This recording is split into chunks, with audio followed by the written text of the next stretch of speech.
Today on Dr. Phil, are your actions influencing your children's bad behavior? Pounds his head in his hands and can't stand to lose. I'll call myself stupid sometimes, you know. They're hearing you, and they're watching 24/7. Plus, what to do if your child is afraid of the dark. Neither one of us has had a good night's rest in weeks. I'll show you how to fix the top 10 problems parents face with their kids. Coming up. Let's do it. I want you to get excited about your life. Here we go, in 10. Stand by, camera 6. If it's happening now, we're going to deal with it now. Stand by, Dr. Phil. This is going to be a changing day in your life. Stand by A, and roll A, track it. Go, Dr. Phil.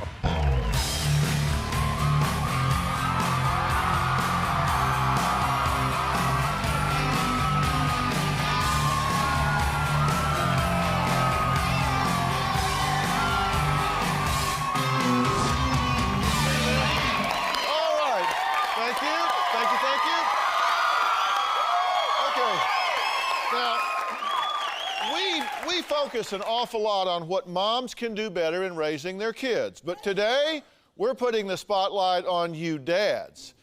Now, of course, I've never made any parenting mistakes, but some of you dads may have. Now, whether you're clueless with your teen, you said something you wish you could take back, or you just think maybe you're modeling something that harms your child, wouldn't you want to know? Now, my first guest, Justin, is in the 10th grade and says he doesn't want to go to school anymore. Well, you didn't invent that one, I can tell you. He says he's going to work for the NFL, and he just thinks there's nothing that could possibly be taught to him in high school that would help him achieve that goal. Take a look. My dream job is working in the NFL draft. I think school is pointless because there's nothing that's going to teach me to become an NFL draft coordinator. And one morning he said, I'm not going to school anymore. It was just me telling myself, why are you getting up this early to go to classes you don't need? He told me people make it without getting a high school diploma, and I said, not many. Justin told me he didn't want to go to school because he's not learning what he needs for what he thinks is going to be his chosen career. David agreed with Justin, and he backed him up. My dad told me some of the classes you're going to take, you're not going to use. When you hear that, you feel happy that someone agrees with you. I just think I should be learning stuff that I'm actually going to use in life. I understand what you're saying, and I'd be lying if I said that I didn't understand that. It's kind of tough as a parent because part of me and my husband agree with him. Probably some of those things that he's learning he won't ever use. I'm now taking Algebra 2. I don't know where I'm going to use a quadratic equation at all. And next semester I have Spanish, which I don't really feel I need. I'm not going to ever go up to someone and say, "Como estás?" There's no motivation for school for me at all. If I was doing classes that I know I needed and I was taking things that would help me to my goal, then I would definitely be motivated. I think it's terrific he wants to be in the NFL draft. I just don't think he can put all his eggs in one basket. He has no idea how to get there. I'm afraid that Justin's attitude with not wanting to go to school is going to keep him from achieving his goals and what he wants out of his life. Okay. Now, Dad, what's your position on this? You kind of agree with him, right? I basically just think that a lot of the things they teach in school, the average person's not going to need. Yeah. Whereas some of the things I think they should be teaching, like, you know, how do you do your taxes, But balance your checkbook, and that sort of thing, aren't taught. That was basically. Yeah, but you understand if you say that to him, that's like throwing gas on a fire, right? Yeah, I guess it is. Yeah, because, I mean, he already thinking that, so, okay, Dad kind of agrees with me. Well, let me make it worse, because I kind of agree with your dad. I think they do teach a lot of stuff in school that you might not need and you might not want, but you said you'd like to cut it in half, right? They could cut the day in half. Yeah. And just teach you the relevant stuff, right? Mm-hmm. And what would you do with the other half? I figure what I could do with my time, because I play backyard football with a bunch of friends. I could do that a lot more, and I could not worry about the next day's school. Having to be so tired, I could have plenty of time to come back and get a good night's sleep. No, I would play for a certain amount of time, then after that I would be able to sleep and not be worried about the next day. God, this is so like looking in the mirror. I can't tell you how many times I made those very arguments when I was growing up. I mean, seriously, I used to say the very same thing. You said you think that a lot of it is just pointless. that it just doesn't pay attention. You just don't pay attention because you know that it isn't going to impact you in any way. But what if there are things that they're teaching you that are in that curriculum because people generation to generation have figured out, wow, we really do need to know that stuff. And you just don't know it yet because you're how old? I'm 15. 15. So you may not know everything that is going to be relevant. You don't know what your challenges are going to be, do you? I used to hate history. How about you with history? I think you need it because you don't want history to repeat itself. But yeah, I never got that. I never figured out until later in life that the reason you study history is because it is kind of cyclical. And things people did 5, 6 generations ago, we're going to tend to do again. And if you knew they did it then you could see it coming now. And you could either prepare or profit from that or learn from it in some way. And you say that all of this higher math is just a waste of time? To a certain point, math is, you need math. You need the basics. You need certain things to be able to succeed in life. But after, like, geometry, I just don't see where I'm going to use the stuff I'm learning in school for math. Well, but let me ask you this. Is it possible that you don't know what you don't know? Well, it's definitely possible, but I see people like my parents and they agree, like, wow, I really don't use it though. Okay, and is it possible that if you went to a job interview and they said to you, you know what, I like you, I do. You seem bright and energetic, but I don't know whether you have the ability to learn or not. And you say, well, what do you mean? They say, well, you quit school. And so I wasn't really interested as an interviewer about what you learned. I was interested in whether you had the ability to learn, whether you had the ability to set a long-term goal, deal with frustrations, manage people, get along with teachers, and get yourself from point A to point Z across a long period of time. And I don't know that about you. What I know is that you quit. Now, the kid sitting next to you here, he did all that. Now, he may know quadratic equations and never use them, but what do I know about him that I don't know about you? I know that he can set a goal and stick to it. I know that he can navigate lots of deadlines and terrain and gather information and has the maturity to recognize that sometimes you have to do things you don't want to do. You think that might happen? I can see where that would come into play. You don't necessarily have an interest in what they learned. You have an interest in their demonstrated ability to learn and their demonstrated ability to set a long-term goal. Now, we have a message for Justin, and it's not from me, okay? So you want to be in the NFL draft, right? You don't want to be a player, yeah, because you recognize there are only 5,000 pro jobs that are in all of sports. And so there's not very many jobs to manage them. And I got a message for you relevant to that when we come back.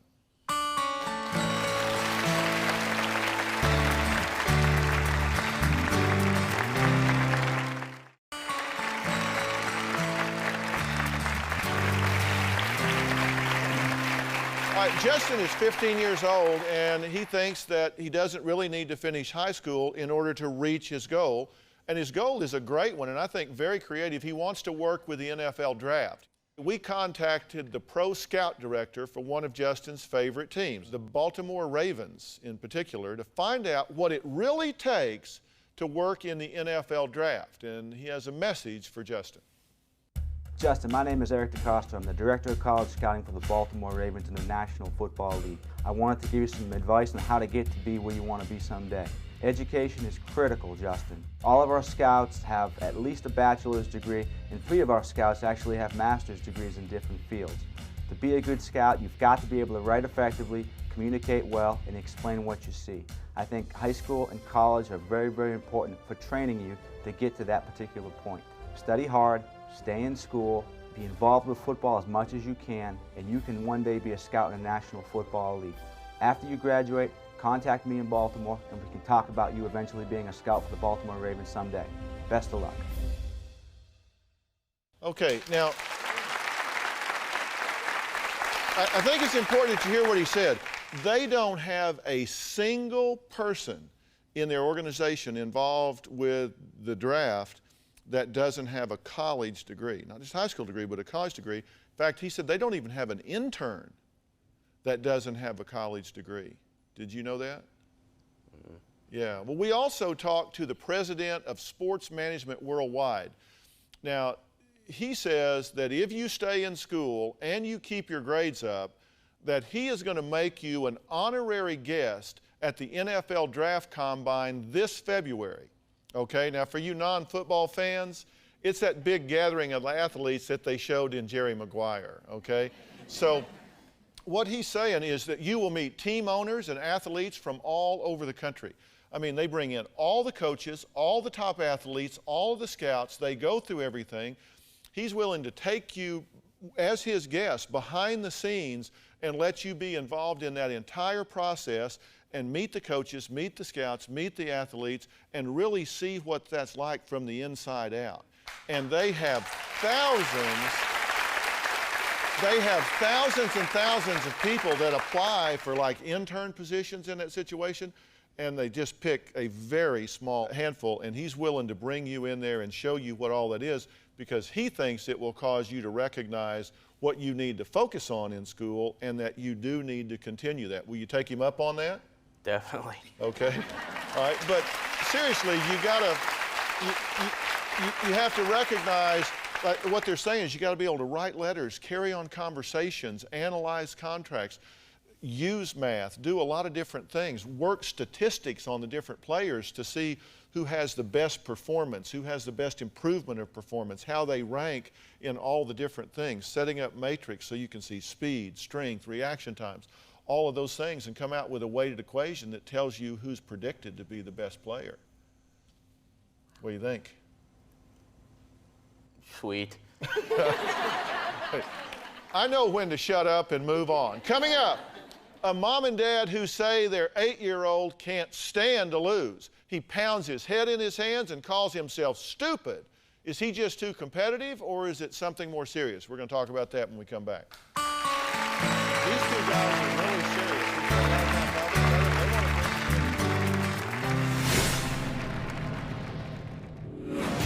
I think the level of his anger and how fast it flares up, it surprises me. It is very wrenching for me to see him at a young age so upset over a game.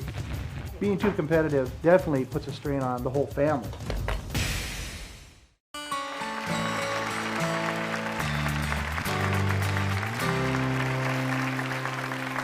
Okay, we're putting the spotlight on dads today and what they can do better when it comes to raising their kids. Now, y'all have probably heard me say many times that the most powerful role model in any child's life is the same-sexed parent. Now, the other sex parent is not far behind, but that same-sex parent is really very important in terms of the values that they model, the language, the conduct. Now, Tom and his wife, Kathy, have an 8-year-old son, Alex, who they say is way too competitive when it comes to sports. They say it's gotten so bad that they're ready to call a timeout and just take him out of sports altogether. Take a look. My son Alex is too hard on himself. He puts too much pressure on himself. When it comes to sports, Alex is a perfectionist. In every sport, we've had trouble. When he was in baseball, if he struck out, would hang his head and drag his bat like he had been defeated. Alex, in the basketball game, the first one of this season that they lost at, he would not high-five the other team. Alex will make faces that you can see that he's angry. It is very wrenching for me to see him at a young age so upset over a game. Being too competitive definitely puts a strain on the whole family. Alex is so competitive you don't want to sit down and play a board game with him. Even if Kathy and I are driving home in separate vehicles, Dad, get ahead of Mom. Dad, get ahead of Mom. We got to beat Mom. Everything is like that. Really highly competitive. 2 days ago, I found a notebook of Alex's that he had written that he was stupid and that he was dumb, and it continued for 22 pages. It broke my heart. It did. I felt like I had failed him. And when I showed it to my husband, Tom, he was just as concerned as I was. I was floored. My jaw was hanging. I couldn't believe it. He wrote, "I'm dumb. I'm stupid. I don't know what 0 plus 0 is." I was stunned. The boy is excellent in school, and he's an excellent athlete. And for some reason, he thinks he isn't, and that scares me. Alex has always been very critical of himself, and his father, my husband Tom, is also very critical of himself. It's partially my fault, if not all my fault. His attitude is being hard on himself. I put myself down a lot. I'm overweight. I've pretty much lost my hair, and I'm always saying bad things about myself. I'm setting a bad example. I know I am, and I can't help it. I've done that my whole life. I hope Dr. Phil can help Kathy and I help Alex with the self-esteem problem. Okay, now, if you're down on yourself for losing your hair, I should go hang myself, right? I mean, you've at least got some fur up there. All right. Now, all right, two things I want to cover here real quickly, because first off, this is not about throwing parents under the bus on anything, certainly not about throwing dads under the bus.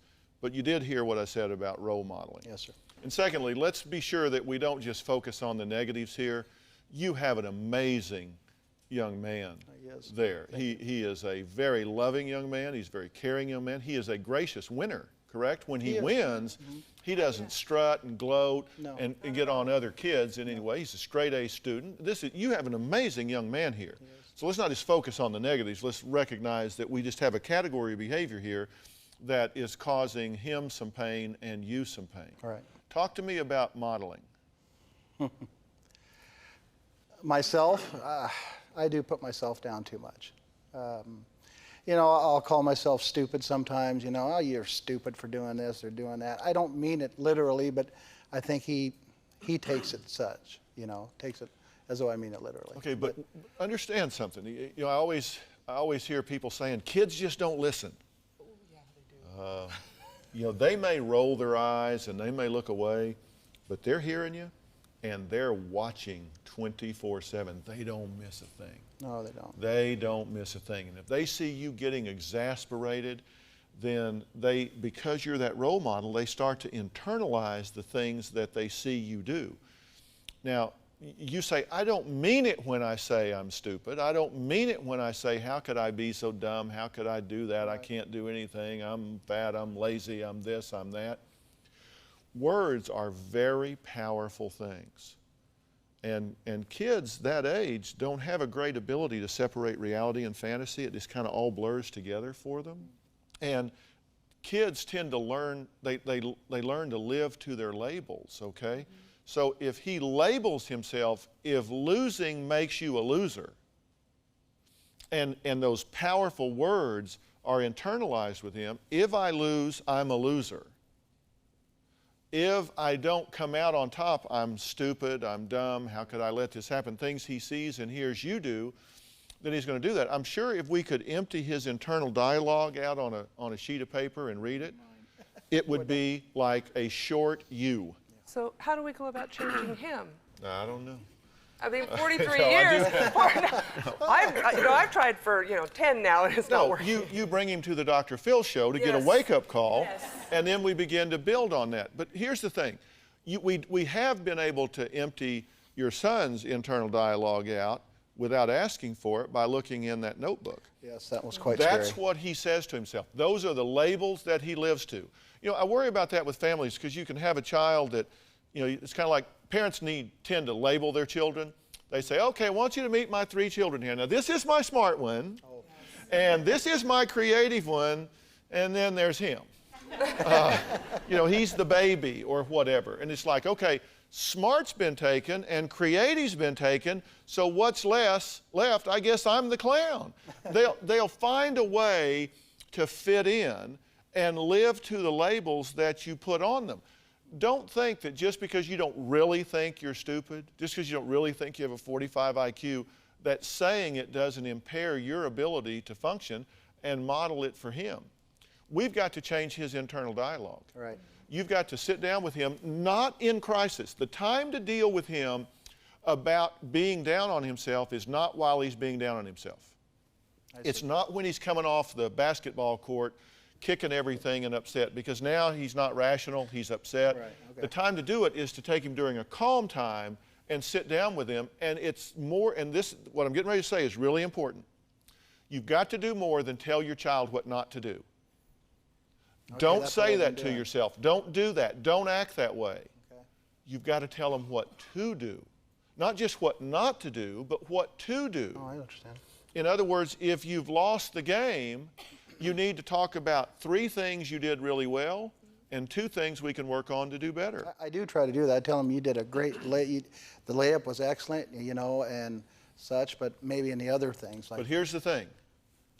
Coming from you, it's another external validation. I always had a rule with my kids, and I coached basketball for 14 years. Don't know a damn thing about it. Have about a 1/4-inch vertical leap, but I was the coach for 14 years for both of my boys at the Y. And I used to always say, whether they'd win, lose, or draw, when they came off the court, I would always say, you should be really proud of yourself. And Dad's proud of you too, but you should be proud of yourself. You worked hard, you played hard, you should be proud of that. Teach them to not validate themselves by your approval. I would see these kids at the free throw line looking at their dad the whole time, like that. And I couldn't get my kids' attention with a flare gun and a Navy flag man. I mean, they didn't care what I thought. They validated themselves. So we've got to change his internal dialogue and talk to him about that. You got to tell him what to do. Okay. To the point of even role-playing it. Make it a game. You're in the backyard. Okay, you just lost. Rats! You just lost. You missed the big shot. What are we going to do? And have him walk off and say the things. And so when it gets there at the time, so, oh, wait a minute. We did this before. Get him to behave his way to success. Okay. But you got to change his internal dialogue, model different things, and get him to validate himself from the inside out instead of the outside in. Can you do that? Yeah. Have a plan about this, and you will see him respond to it very quickly because children are very resilient. And this young man, if you set up 10 categories, I mean, he is top-notch in 9 of them. Yeah. And so you've got lots to work with. It's just this one thing. But you got to get off your own back. Yeah. How do we do that? I'm extremely hard on myself, and I know that. How do we do that? Did you just get here? Obviously. We've been talking about that, and I'm going to give you some things that I want you to read and listen to on a CD. Okay. It's called Self Matters. It's a book I've written, and it has to do with how you feel about who you are and your authentic self. And so I'm going to give you that. You can just listen to it. Not for him. It's not for him. This is just for you. Okay. Just for him. I'll do it. You can whatever it takes, it doesn't matter. All right, you're going to be surprised how quick this turns around if you do what I'm talking about. Okay. All right, coming up, the parents of a 5-year-old who want to know how to stop the monsters, ghosts, and goblins from keeping their son and them from getting a good night's sleep. We'll be right back.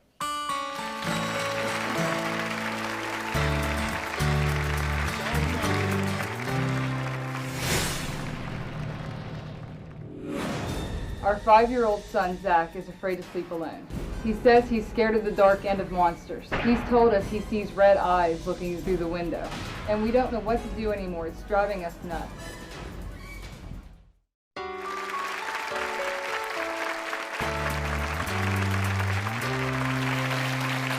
There's no job more rewarding or more difficult than being a parent.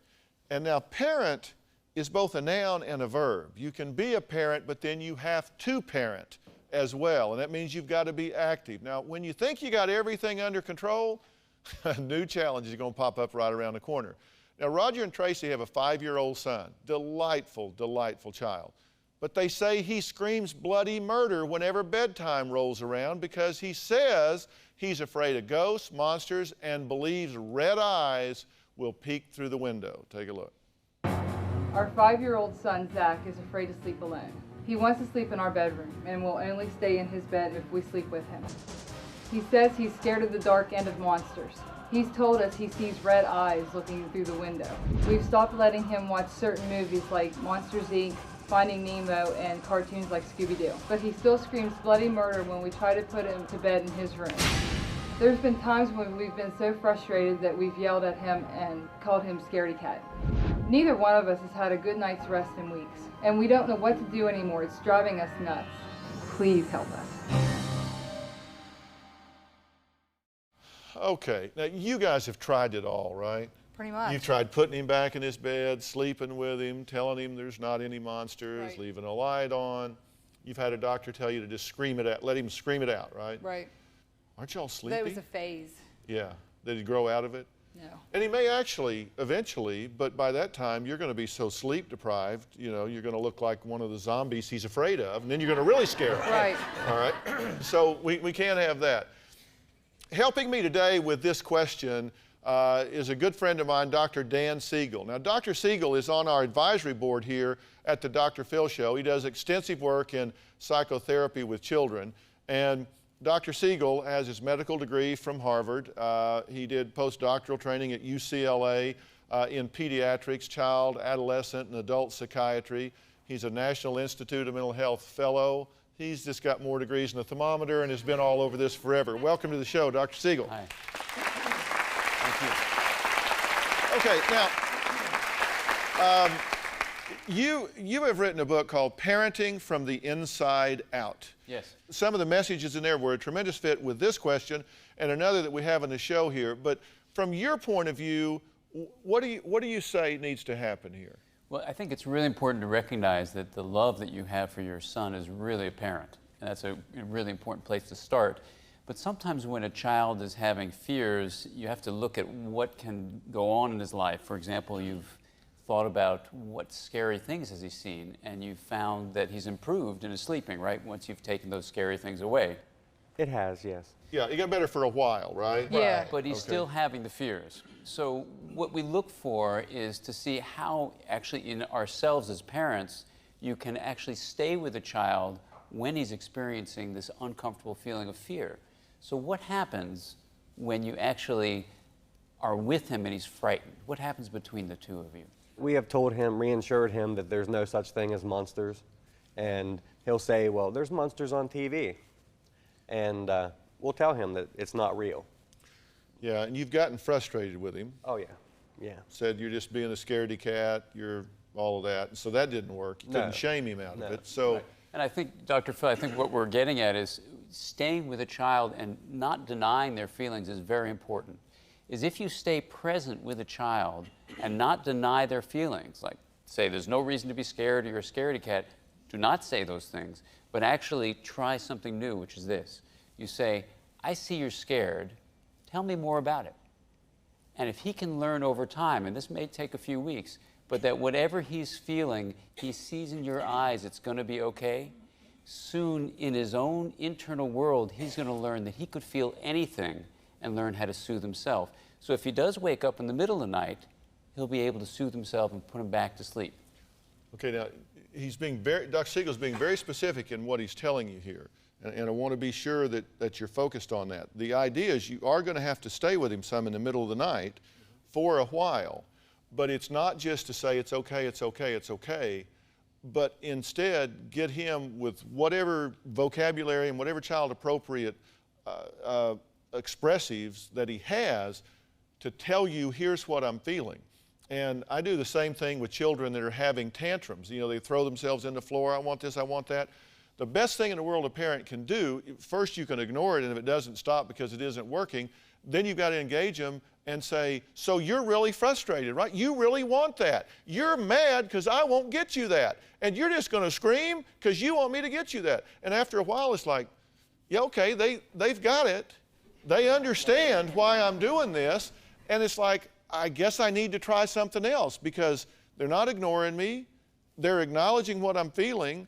And nobody seems to be panicking or caving in.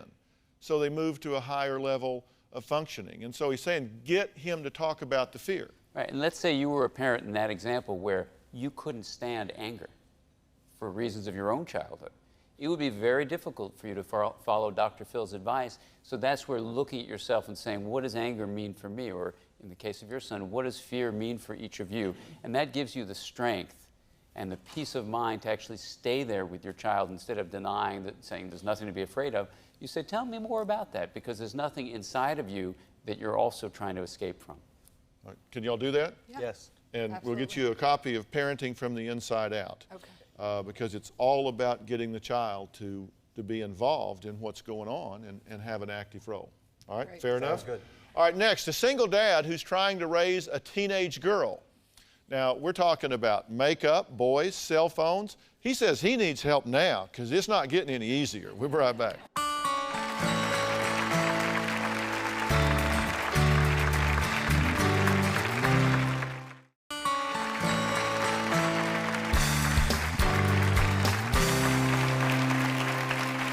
right, look, raising kids isn't easy, and raising teenagers isn't even almost easy. Now, my next guest couldn't agree more. Kenneth got custody of his daughter, Brianna, 2 years ago. Now, she's 13. And so he says, look, I'm just clueless when it comes to raising a teenager. He started being a parent with a girl that was 11, so he didn't have all of that lead up to it. And that's where we got in trouble, right? Yeah. Okay, now, what's the hardest thing? Where do I start? It's all hard. Well, let's just take a look. Let's take a look at the tape piece, and then we'll talk about some more. I'm a single dad raising my 13-year-old daughter on my own. We are constantly fighting about whether or not she's old enough to have a boyfriend, wear makeup, have her own cell phone, or go to the mall without parental supervision. She's always saying, I need this, I need that, and thinks money grows on trees. This teenager thing is new to her, and it's certainly new to me. Dr. Phil, I want to do what's right, but I am completely clueless. Okay, now you're having to do this with mom out of the picture, right? Yes. Because of some problem history that you just don't want her exposed to. Right. All right, and so she's actually been in foster care because you had to fight to get the custody, so you've come in late in the game. Yes. I never knew about her until she was 8 years old. Right. The last 3 years she spent with her uncle. He had custody. She had been sent back to be with her mother, and the grandfather had called me on September 16th at 5 p.m. and says, do you want your daughter? I said, yes. And at 6 o'clock that day, I picked her up. She's been mine ever since. So, well, and God bless you for stepping up and doing it when it needed to be done. Now, you started out, and this is a tough thing, your decision to start out was to really be her friend so you could bond with her, right? Yeah, we didn't know each other. And Yeah. I didn't want to be hard because I didn't want her to hate me. Right. She didn't know me, and I figured, if I start out, she's just gonna, I hate you, I don't want to be around you. So I started doing things with her that, she liked, whether I knew what I was doing or not, I'd done them. If she wanted something, I got it. I didn't have the money all the time. I sacrificed for myself and got what she wanted. But then you had to shift and start being a parent. Yeah, she started, I guess you could say in a way, taking advantage of it because she knew that she had me. Yeah, well, kids do that because they're kids. Yeah, I found that out the hard way. Okay, see, you're learning already. You're learning already. You've got to keep the boundaries up and you got to make it clear. But now, as a parent, you're having to redefine the relationship, and you've got questions like, when do you let them start dating? When do you let her start wearing makeup? When does she get a cell phone? Those are some of the things that you have to make a decision about, right? Right. And here's the deal. I hate to tell you this, but kids don't come with an owner's manual or an operating manual, and there's no set time that you can say, all right, you can start wearing makeup. And you get all the arguments, everybody at school's doing it, and that sort of thing. Now, Dr. Siegel, your daughter is how old? Almost 13.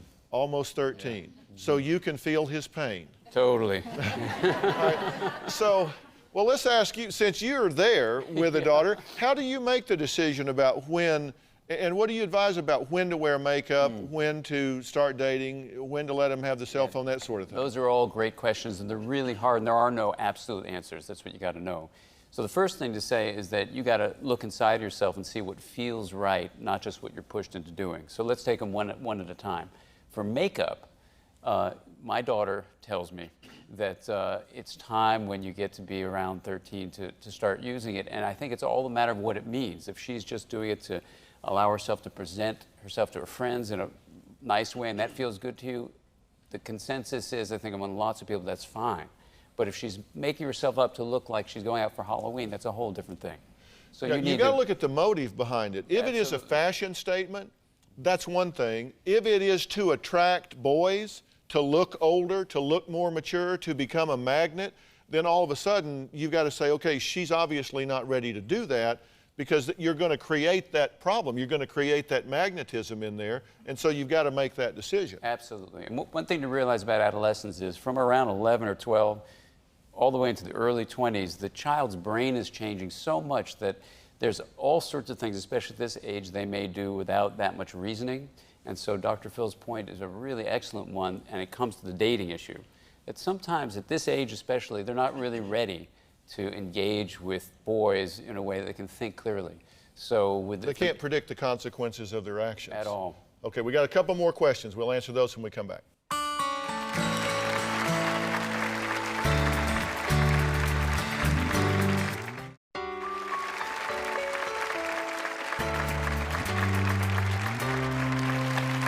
We're here talking with Kenneth, who became kind of instant overnight parent, and he got in the game when she was 11 years old, and now is facing all of the challenges of dealing with a teenager, with all the hormones, all of the social pressures, everything going, and it's tough to know. Dr. Dan Siegel, a member of our advisory board, is here helping us with this as well today. He is a child psychiatrist that is in practice and has written a book called Parenting from the Inside Out. And he also has a daughter the same age, so definitely understands the challenge.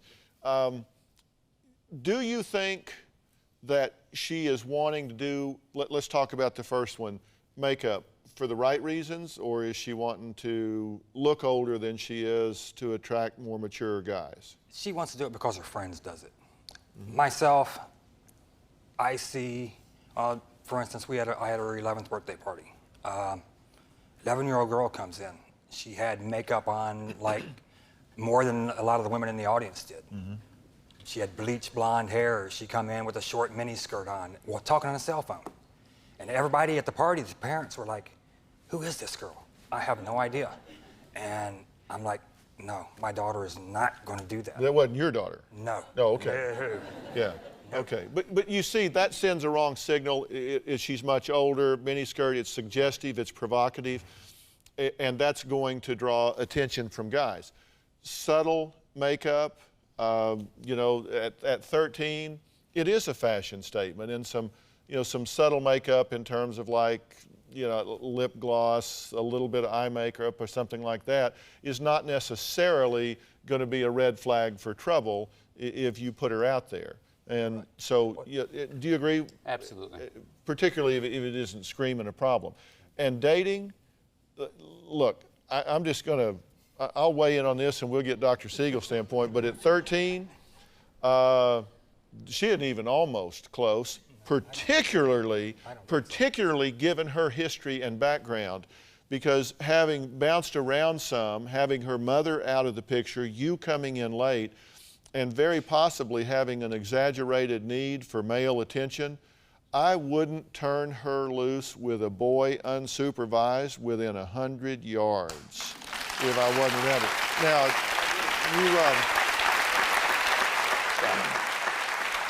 you agree or disagree? Totally Please agree. Say. Totally agree. You've made the point, as I have many times, that teenagers, their brain isn't finished developing yet. Their reasoning ability, the ability to predict the consequences of their actions and choices are just not there, and that's why I say parenting is a verb. You've got to be that person that sees around corners for her, because she cannot predict the consequences of her action. That part of her brain isn't fully developed yet. Absolutely, it's not, and so what you need to do is kind of have other adults around and a support group of other adults who have teenage girls or even guys, where you can actually talk to them. Am I crazy? You know, am I losing my mind? Because when the adolescent is here and there and thinking clearly, you can think like you're just not with it. I've got friends all the time that are always giving me advice, you know, and I tell them, you were with your child though from day one. You know, I'm glad you can tell me what you've done, but this is totally different. Yeah, and it can be of some help, and you need to look at those that you think have the best judgment. And it's the same thing about a cell phone. I mean, to me personally, I think a child with a cell phone is a plus. Now, you've got to control it, and you got to make sure that they're not just spending hours and hours talking to boys and their girlfriends and stuff. But I like it for a number of reasons. I could always reach out and get my kids, and they knew if that cell phone rang, they better answer it. And I liked being able to find them wherever they were, and I liked them being able to push a button and get to me instantly if they were in trouble. And I think that's a real plus as well. We'll be right back.